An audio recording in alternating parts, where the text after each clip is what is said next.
Morning students, आप सभी का स्वागत है आपके अपने YouTube channel maths for academy में। आज हम आपके लिए लेके आए हैं यहाँ पर कक्षा 9th की गणित विषय की वर्कशीट नंबर 8 और तिथि 23/7/2021 के लिए वर्कशीट आई है। विद्यार्थी अपना नाम यहाँ लिखिएगा और कक्षा अध्यापक की जगह यहाँ पर अपना विषय अध्यापक का नाम यहाँ पर लिखेगा। रेखा, रेखाखंड और किरण। तो यहाँ पर रेखा, लाइन, लाइन सेगमेंट एंड रे के बारे में यहाँ पर हम चर्चा करने वाले हैं। तो आपको यहाँ पर डिटेल में हम समझाएंगे और इस वर्कशीट के अंदर जो भी इंफॉर्मेशन आपको दी गई है उसको आपको अच्छी तरीके से हम समझाने की यहाँ पर कोशिश करेंगे। तो सभी बच्चे, अगर आपको ये वीडियो पसंद आए तो वीडियो को लाइक जरूर करना। चलिए हम यहाँ पर शुरू करते हैं। रेखा यानी कि लाइन। साधारण शब्दों में सरल रेखा बिंदुओं से मिलकर बना एक सीधा रास्ता जिसका कोई अंत बिंदु नहीं, यानी कि जो कहीं पर भी जिसका अंत नहीं हो सकता, अंत नहीं हो सकता। जैसे आकाश की हम बात करें, धरती के छोर की बात करें तो वो यानी कि राउंड राउंड घूमता ही रहता है। ठीक है जी। तो यानी कि आकाश की बात करें, कहां से शुरू हुआ कहां तक फैला हुआ है तो हमें उसका कुछ नहीं पता, तो उसका कोई एंड पॉइंट नहीं है। तो यानी कि अगर हम एक लाइन इस तरीके से देखें तो जो हमारे बैक साइड में आपको दिखाई दे रही है, इस तरीके से यहाँ ये थोड़ी सी घूमी हुई है। अगर हम इसको सीधी रेखा की बात करें तो यहाँ पर अगर सीधी रेखा की कोई बात करेंगे और वो अनंत तक जाती है, यानी कि उसका एंड पॉइंट हमें नहीं पता, तो वो कहलाएगी रेखा। यहाँ पर जैसे इसको रिप्रेजेंट करते हैं, यहाँ पर एरो का निशान लगा हुआ है, इधर भी एरो का निशान लगा हुआ है, यानी कि मीन्स है, एरो का मतलब है ये कहां तक जाएगी कोई नहीं बता सकता, यानी कि इनफाइनाइट होता है उसका मतलब। तो ए पॉइंट यहाँ पर है और यहाँ पर बी पॉइंट है, तो ए की तरफ भी ये इनफाइनाइट तक जा रही है और बी में भी ये इनफाइनाइट तक जा रही है, यानी कि अनंत तक जा रही है।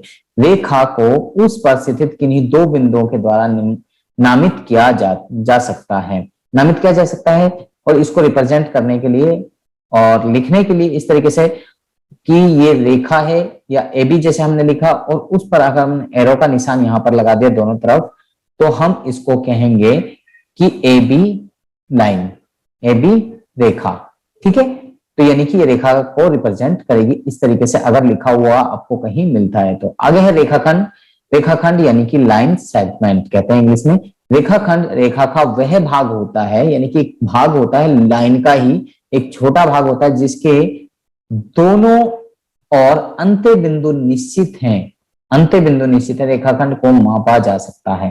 रेखाखंड की लंबाई होती है जैसे 7 centimetre, 8 centimetre, 10 centimetre, 10.5 centimetre, 6.5 centimetre, 6.3 centimetre, इस तरीके से कोई भी हो सकती है। ठीक है जी।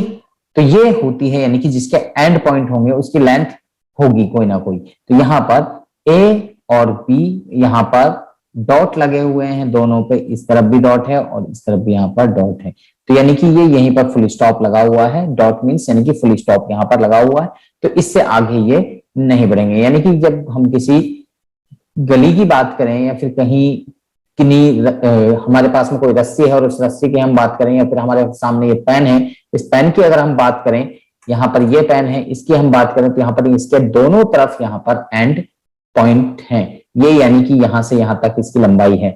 इस पेन की बात करें तो इसकी इतनी लंबाई है, यहाँ पर इस पेन की बात करेंगे तो इसकी भी यहाँ पर इतनी लंबाई है। ये तो फिक्स है, तो इनकी लंबाइयां जो हैं फिक्स हैं, तो यहाँ पर इससे ज्यादा इसकी लंबाई नहीं है, तो फुल स्टॉप यहाँ पर लग गया है, तो इसको रेखाखंड के उसमें रखा जाएगा। तो इसको ए बी और यहाँ पर इस तरीके से इस पे बाहर का साइन लगा होगा, तो इसको कहेंगे यहाँ पर रेखाखंड को इसके दोनों अंत्य बिंदुओं द्वारा नामित किया जाता है, यानी कि रिप्रेजेंट किया जाता है इस तरीके से। किरण यानी कि इंग्लिश में कहते हैं रे। किरण रेखा का वह भाग है जिसका एक अंत्य बिंदु है किंतु दूसरी दिशा में यह अनंत है, यानी कि यहाँ पर फुल स्टॉप है इसका और इससे यानी कि इस तरफ ये इनफाइनाइट तक जा रही है। जैसे अगर हम सूर्य की रोशनी की बात करें तो सूर्य की रोशनी का एंड यानी कि स्टार्टिंग पॉइंट है, स्टार्टिंग पॉइंट कौन सा है, यानी कि जहां सूर्य है, सूर्य से निकलने वाली कितने हैं, तो यानी कि सूर्य स्टार्टिंग पॉइंट हो गया। एंड पॉइंट कहाँ है कोई नहीं बता सकता, तो उसका अनंत बिंदु कहां पर है, तो इसलिए ये यानी कि बी पॉइंट जो है उसका अनंत है। बल्ब की रोशनी की बात करें, बल्ब की रोशनी से हमारे कमरे में या फिर कहीं पर भी जो रोशनी जा रही है तो वो रोशनी जो है बल्ब से, यानी स्टार्टिंग पॉइंट है एंड पॉइंट कहां पर है नहीं बता सकते। तो ये इस तरीके से उसका, इसको हम इसके एग्जाम्पल्स दैनिक जीवन के अंदर जो एग्जाम्पल्स हैं वो ले सकते हैं। अगला है किरण को नामित करने में इसके अंत्य बिंदु को पहले लेते हैं। अंत्य बिंदु को पहले लेते हैं। तो यहाँ पर ए बी यहाँ पर लिया और इस तरीके से यहाँ पर एरो का साइन हमने लिया, लिख दिया। तो इस तरीके से हम इसको आराम से रिप्रेजेंट कर सकते हैं। तो चलिए आगे यहाँ पर आगे बात करते हैं, आगे चर्चा करते हैं, आगे इसके अंदर क्या है और हम डिसाइड करेंगे कि आगे किस तरीके से इसमें क्या लिखा हुआ है, क्या रिप्रेजेंट करना है। तो चलिए यहाँ पर आगे यहाँ पर बात करें हम तो यहाँ पर नीचे दी गई आकृतियों को देखें, उन्हें रेखा, रेखाखंड या किरण के रूप में पहचाने और नामांकित करें। तो यहाँ पर ये लाइन एंड पॉइंट है और इसका स्टार्टिंग पॉइंट है, एंड पॉइंट नहीं है। तो इसको क्या कहेंगे, इसको हम कहते हैं किरण। तो इसको हम किरण कहेंगे और इंग्लिश में रे लिख देंगे। क्या? रे। ठीक है जी। आगे यहाँ एक्स वाई का दोनों एंड पॉइंट है तो मीन्स यानी कि रेखाखंड आ गया। क्या हो गया? सॉरी, तो ये हमारा रेखाखंड हो गया। इसको थोड़ा सा इरेज कर लेते हैं। चलिए यहाँ ये होता है हमारा रेखाखंड। क्या है ये हमारा रेखाखंड। ये हमारा रेखाखंड हो गया जिसको लाइन सेगमेंट कहा जाता है इंग्लिश के अंदर, सेगमेंट। ठीक है जी। अगला ये है, इसमें दोनों तरफ एंड पॉइंट नहीं है तो मीन्स यानी कि ये किसमें आएगा? रेखा यानी कि लाइन में आएगा। किसमें? लाइन में आएगा। इसका एंड पॉइंट नहीं है। आइए अब हम कोणों और उनके गुणों की पुनरावृत्ति करें। पुनरावृत्ति मीन्स यानी कि दोबारा से रिवीजन। ठीक है जी। तो कोण यानी कि एक कोण एक बिंदु पर मिलने वाली दो किरणों या रेखाखंडों द्वारा बनाई गई आकृति होती है। जब दो रेखा या रेखाखंड एक दूसरे को प्रतिच्छेद करती हैं तब इस प्रकार बने कोण कुछ विशेष गुण रखते हैं। फिगर नंबर 1 में देखिए, जैसे यहाँ पर फिगर नंबर 1 में दिखा रखा है तो अभी हम फिगर नंबर 1 आपको दिखाते हैं। तो फिगर नंबर 1 में क्या आपको बताया हुआ है, तो चलिए यहाँ पर हम देखते हैं। सबसे पहले यहाँ पर ये हमारे लिए फिगर नंबर 1 है। इसमें ये लाइन है L और ये लाइन है M। ये लाइन M है और ये लाइन हमारी L है। ये लाइन L है हमारी। यहाँ पर जो कोण है 1 2 3 4 ये कोण दिए हुए हैं। यहाँ पर फिगर 1 में कोण 1 3 के बराबर होगा। कोण 1 जो है ये वाला कोण इस कोण के बराबर होगा। क्यों होगा? और कोण 2 कोण 4 के बराबर होगा। ये कोण इस कोण के बराबर होगा। क्यों होगा? यहाँ पर रीजन क्या है क्यों ये बराबर हैं? शीर्षाभिमुखी कोण हिंदी में लिखते हैं, इसको इंग्लिश में लिखते हैं vertically opposite angle. Vertically opposite angle, vertically opposite angle. अब यहाँ कोण 1 और 2, कोण 1 और 2 इनका योग 180 क्यों है? सरल रेखा युग्म, यानी कि जिसको सरल रेखा कहा जाता है। तो मीन्स यानी कि यहाँ एक तरफ लाइन जो M है, M के लाइन के एक तरफ जो कोण बन रहे हैं यानी कि यहां से यहां तक, इनकी लंबाई कितनी होती है? यहाँ पर सरल रेखा में, सरल रेखा की हम बात कर रहे हैं, यानी कि जो सीधी रेखा है, हॉरिजॉन्टल जो लाइन है, उस रेखा के एक तरफ जो कोण बने हुए हैं उनका योग 180 डिग्री होता है। तो एक कितना होता है? 180 डिग्री। तो यहाँ पर 1 और 2 का भी 180 होगा, 3 और 4 का भी 180 होगा। इस तरीके से 2 और 3 की बात करेंगे तो इनका भी 180 होगा। कोण 1 और 4 की बात करेंगे उनका भी 180 होगा। इसी प्रकार कोण 2 और कोण 3 बराबर होंगे। कोण 2 जमा के कोण 3, कोण 3 जमा के कोण 4 और कोण 4 जमा के कोण 1, इन सभी का इस तरीके से 180 योग होगा जो हम बात कर रहे हैं। ठीक है जी। आगे यहाँ पर ये फिगर नंबर 2 दे रखी है। तो आगे यहाँ पर हम देखते हैं, जब दो समानांतर रेखाएं को एक तिर्यक रेखा द्वारा प्रतिच्छेद किया जाता है। प्रतिच्छेद मीन्स इंटरसेक्ट किया जाता है। क्या किया जाता है? इंटरसेक्टिंग जिसमें कहा जाता है। इससे कई प्रकार के कोण निर्मित होते हैं। क्या होते हैं? प्रतिच्छेद का मीन्स इंटरसेक्ट करते हैं, एक दूसरे को काटते हैं। तो यहाँ पर इनमें कुछ दिलचस्प संबंध होते हैं, दिलचस्प संबंध इनके बीच में होते हैं। दिए गई फिगर नंबर 2 के अंदर देखिए, यहाँ पर एल और एम दो रेखाएं हैं, ये एल और एम दो रेखाएं हैं और ये दोनों की दोनों एक दूसरे के समानांतर। ये जो साइन दिया हुआ है इस बीच में, इस तरीके से जो साइन दिया हुआ है, इस साइन का मतलब होता है पैरेलल। सीधे दो डंडे हैं तो मीन्स इसका मतलब है पैरेलल है, यानी कि समानांतर है। हिंदी में कहते हैं समानांतर। तो एल और एम रेखा समानांतर, और इनको जो तीसरी रेखा है एन, ये इनको काट रही है। इसको कहा जाता है तिर्यक रेखा। इसको इंग्लिश में कहते हैं ट्रांसवर्सल लाइन। इस लाइन को कहा जाता है ट्रांसवर्सल लाइन। ठीक है जी, ये ट्रांसवर्सल लाइन है और ये लाइन पैरेलल है, एल और एम दोनों पैरेलल हैं। तो यहां पर ये कौन बना है, 1 2 3 4 5 6 7 8, ये लाइन, ये एंगल्स इस पे बन रहे हैं। कौन सा एंगल किसके बराबर है, तो यहां पर हम बात करते हैं इनके बीच में जो संबंध है वो क्या क्या संबंध बनते हैं। कोणों के प्रकार एवं संबंध और आकृति में कौन कौन से हैं। संगत कोण युग्म, यानी कि इसको कहा जाता है, संगत को कहा जाता है इंग्लिश के अंदर कॉरेस्पॉन्डिंग एंगल। कोण युग्म, कोण एंगल और युग्म मीन्स पेयर, एंगल और पेयर। ठीक है जी, और बराबर इक्वल। ठीक है जी, अब यहां पर कौन कौन से कॉरेस्पॉन्डिंग एंगल हैं जो बराबर हैं। कॉरेस्पॉन्डिंग एंगल्स कौन कौन से होते हैं, जैसे यहां पर 1 5 के कॉरेस्पॉन्डिंग है, यहां पर कोण 2, इस तरीके से मैं निशान लगा रहा हूं, कोण 2 कोण 6 के कॉरेस्पॉन्डिंग है। कोण 3, यहां पर कोण 3 जो है कोण 7 के कॉरेस्पॉन्डिंग है। इस तरीके से कोण 4 जो है यहाँ पर कोण 8 के कॉरेस्पॉन्डिंग है। समझे, कोण 1 5 के, कोण 4 8 के, कोण 2 6 के, कोण 3 7 के। तो यहाँ पर आप देख सकते हैं कोण 1 5 के, 2 8 के, 3 7 के, 4 8 के। तो ये कॉरेस्पॉन्डिंग एंगल है। अब यहाँ बात की जा रही है अंत्य एकांतर कोण। अंत्य इंटीरियर, इंटीरियर, और एकांतर को कहते हैं अल्टरनेट, अल्टरनेट, अल्टरनेट युग्म कोण।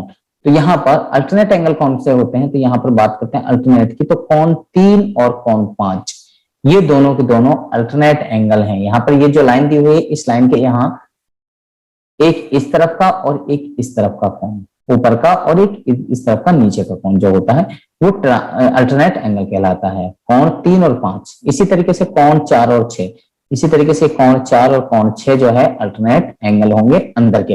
अब बाह्यों की बात की जाए तो बाह्य एकांतर कोण, बाह्य एकांतर कोण कौन कौन से होंगे, 1 और 7 होगा। यहाँ पर जो एक कोण है ये 7 के, तो यहाँ पर मैं थोड़ा सा मिटा देता हूँ, आपको समझा देते हैं। कोण 1 कोण 7 के बाह्य में, और कोण 2 जो होगा हमारा ये कोण 2 जो है कोण 8 के अल्टरनेट में होगा बाह्य, यानी कि एक्सटीरियर। बाह्य मीन्स एक्सटीरियर। ठीक है जी।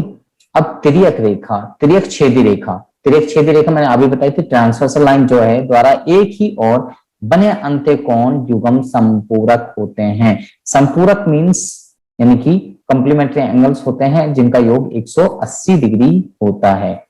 कंप्लीमेंट्री एंगल जिनका योग 180 डिग्री होता है। तो यहां पर बात करें इन दोनों कोणों की, तो इन दोनों कोणों का योग 180 डिग्री होगा। इन दोनों कोणों का योग 180 डिग्री होगा, यानी कि 4 और 5 का योग और 3 और 6 का योग 180 डिग्री होगा। इनका योग 180 डिग्री होगा। इसी तरीके से 8 का 1 का भी 180 होगा, 2 का 7 का भी 180 डिग्री ही होगा। तो इस तरीके से इस फिगरों को आप अच्छी तरीके से समझ सकते हैं। चलिए और आगे बढ़ते हैं। आगे वर्कशीट के अंदर और क्या दिया गया है हम आगे चर्चा करते हैं। यहाँ पर कुछ फिगर दी हुई है, तीसरी, बच्चों स्वयं करके देखिए। यहाँ पर ये रेखाएं अब हमारे लिए देखो, ये जो रेखाएं दी हुई थी अब इनको उल्टा कर दिया। एन यहाँ पर हो गया, एम यहाँ पर हो गया, एल ऊपर की तरफ चला गया, यानी कि इसको इस तरीके से है और इसको यूं टर्न कर दिया। ठीक है जी, ऐसे था, आप देख सकते हैं ऐसे था और इसको यूं टर्न कर दिया। तो यहां पर यही किया है, आप देख सकते हैं। यहां पर नंबरिंग वही सेम है जिस हिसाब से दी हुई है, और थोड़ा सा नंबरिंग में यहाँ पर उल्टा सीधा थोड़ा सा हल्का सा हो गया, 1 2 3 4, और यहाँ पर ये 7 8 5, इनमें कंफ्यूजन की है और ये ठीक है। अब यहाँ पर दी गई आकृति नंबर 3 में L समानांतर है M के, वह रेखा N तिर्यक रेखा है यदि कोण 115 डिग्री है। कोण 1 ये 115 डिग्री अगर दिया हुआ है तो इसके अपोजिट एंगल में ये भी 115 डिग्री हो गया, ठीक है जी। इसका ये कॉरस्पॉन्डिंग एंगल ये भी 115 डिग्री हो गया, और इसका ये अपोजिट एंगल ये भी 115 डिग्री हो गया। फिर हम कहें कि ये इसका कॉरस्पॉन्डिंग है, ये 115 डिग्री हो गया, ठीक है जी। तो यहाँ पर अब बात करें कोण 2 की, तो कोण 2 कितने का, कोण 3 कितने का है? कोण 3 हमारा 115 डिग्री का हो गया। अभी हमने बताया क्यों है ये 115 है, तो ये इसके अपोजिट वर्टिकली अपोजिट एंगल, ये वर्टिकली अपोजिट एंगल है, वर्टिकली अपोजिट एंगल, ठीक है जी, वर्टिकली अपोजिट एंगल के हिसाब से। और कोण 5 कितना है, तो 1 के और 1 जो है 5 के बराबर है। कोण 1 5 के बराबर है, तो यानी कि ये भी 115 डिग्री होगा। क्यों होगा? ये कॉरस्पॉन्डिंग एंगल हो गया, कॉरस्पॉन्डिंग एंगल यानी कि हिंदी में कहें तो संगत कोण, और ये शीर्षाभिमुखी कोण, शीर्षाभिमुखी कोण, ठीक है जी। कोण 2 कितने का है, तो यहाँ पर 180 में से आप 115 घटा दीजिए तो कितना बचा, कितना बचेगा बता दीजिए। 15 गए 80 में, 180 में से 15 जाएंगे तो कितने बचेंगे, तो यहाँ पर आप घटा के देख लीजिए, तो यहाँ पर कितना बचेगा, 5 में से 5, 10 में से 5 गए तो 5 बचे, 7 में से 1 गया तो कितना बचेगा 6, तो यहाँ पर ये माइनस करने पर कितना आ जाएगा 65 डिग्री। तो ये 65 डिग्री का हमारा हो गया, क्योंकि ये सरल रेखा है, सरल रेखा में कोणों का योग कितना होता है, एक हॉरिजॉन्टल लाइन है, स्ट्रेट लाइन है, स्ट्रेट लाइन में जो सरल रेखा होती है स्ट्रेट लाइन, स्ट्रेट लाइन में दोनों कोणों का योग कितना होता है 180, एक तरफ के कोणों का योग, तो 1 और 2 का योग 180 है, तो 180 में से 115 को हमने घटा दिया तो यहाँ पर ये 65 रह गया। इसी तरीके से अब कोण यहाँ पर ये 5 और 8 की बात करें तो ये भी सरल रेखा में है, दोनों कोणों का योग 180 होगा, तो यानी कि हम ये बाह्य एकांतर कोण के माध्यम से हम कह सकते हैं कोण 2 कोण 8 के बराबर है, कोण 2 और 8 बराबर है, और 2 हमने अभी निकाला था कितना था 65 डिग्री, तो इस तरीके से हम कह सकते हैं कि 65 डिग्री होगा। तो मुझे लगता है कि सभी बच्चों को ये वर्कशीट समझ में आ गई होगी, सवाल समझ में आगे होंगे। अगर आपको समझ में आ गया तो आप हमारी वीडियो को लाइक जरूर कीजिए, शेयर कीजिए और साथ में कमेंट जरूर कीजिए। और अगर आप अभी तक हमारे चैनल पर नए हैं तो हमारे चैनल को सब्सक्राइब कीजिए और उसके साथ बेल आइकन जरूर प्रेस करें, ताकि आपको आने वाली हर वर्कशीट की वीडियो और जो भी अपडेशन आपको है वो मिलती रहे। तो सभी बच्चों का इस वीडियो को देखने के लिए धन्यवाद। और आपको यहाँ पर कोविड के संदर्भ में उचित व्यवहार संबंधी कैप्चर संदेश दिया जा रहा है। 2 गज अथवा 6 फुट की शारीरिक दूरी का पालन अवश्य करते रहें। तो सभी बच्चे इन चीजों का अवश्य पालन करते रहें। तो सभी बच्चों का फिर से धन्यवाद करता हूँ।